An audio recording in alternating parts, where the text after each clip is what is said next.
Surat crime બ્રાન્ચને મોટી સફળતા મળી છે। મદદની લાલચ આપી વૃદ્ધાના દાગીના સેરવી જનારી ટોળકી ઝડપાઈ છે। મહિલાઓને નિશાન બનાવી ગેંગના 4 લોકોની હાલ ધરપકડ કરી લેવામાં આવી છે। આ ગેંગ ઠગાઈ કરતી હતી। ટોળકી ઝડપાતા સુરત અને ભરૂચ જિલ્લાના 9 ગુનાના ભેદ ઉકેલાયા છે। શંકર ચૌહાણ, નાગેન્દ્ર ઉર્ફે નાગુ કાલે, સંજય કાલે અને સમીર બેગ નામના શખ્સ ઝડપાયા છે।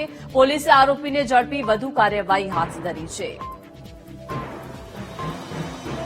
તો સુરત ક્રાઇમને આ મોટી સફળતા મળી છે। મદદની લાલચ આપીને વૃદ્ધાઓને ટાર્ગેટ આ ટોળકી કરતી હતી। વૃદ્ધાના દાગીના સેવી જનારી આખરે આ ટોળકીને ઝડપી પાડવામાં આવી છે। ખાસ કરીને મહિલાઓને નિશાન બનાવવામાં આવતા હતા અને ગેંગના હાલ 4 લોકોની ધરપકડ કરી લેવામાં આવી છે। ટોળકી ઝડપાતા સુરત અને સાથે સાથે ભરૂચ જિલ્લાના પણ 9 ગુનાના ભેદ ઉકેલાયા છે।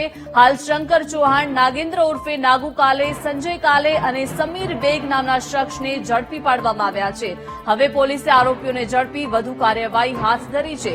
સુરત અને ભરૂચ જિલ્લાના 9 જેટલા ગુનાનો ભેદ આખરે ઉકેલાઈ ગયો છે। ટોળકીના હાલ 4 જેટલા પોલીસના સકંજામાં લોકો આવી ગયા છે। હજુ પણ કેટલા લોકો સંડોવાયેલા છે તેને લઈને હાલ તપાસ હાથ ધરવામાં આવી છે।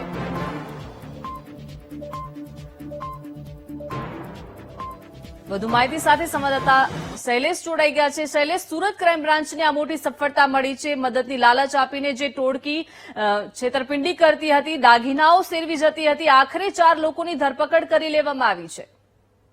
સુરત ક્રાઇમ બ્રાન્ચને ખૂબ મોટી કહી શકાય તેવી સફળતા મળી છે અને જેમાં આ આંતરરાજ્ય ગેંગ છે જે 4 આરોપી પકડાયા છે તે પૈકી 3 મહારાષ્ટ્રના છે, 1 ભરૂચનો છે। આ ટોળકી એકલી વૃદ્ધાને ટાર્ગેટ નિશાન બનાવતી હતી, તેમને રોકડ, અનાજ વગેરેની સહાય આપી તેમની પાસેથી ઘરેણા ઉતરાવી લેતી હતી, પડાવી લેતી હતી। આ ટોળકીના છેલ્લા કેટલાક સમયથી ખૂબ જ ત્રાસ વધ્યો હતો અને સુરત ક્રાઇમ બ્રાન્ચે સમગ્ર મામલે તપાસ શરૂ કરી હતી, જેમાં ક્રાઇમ બ્રાન્ચને સફળતા મળી છે। 4 આરોપી ઝડપાયા છે। સમગ્ર ઘટનાના સીસીટીવી પણ સામે આવ્યા હતા અને તેના આધારે આ ટોળકીને આઈડેન્ટિફાઈ કરીને હાલ તો સુરત ક્રાઇમ બ્રાન્ચે ટોળકી ઝડપી તેના 4 સાગરીતોને ઝડપી વધુ તપાસ હાથ ધરી છે।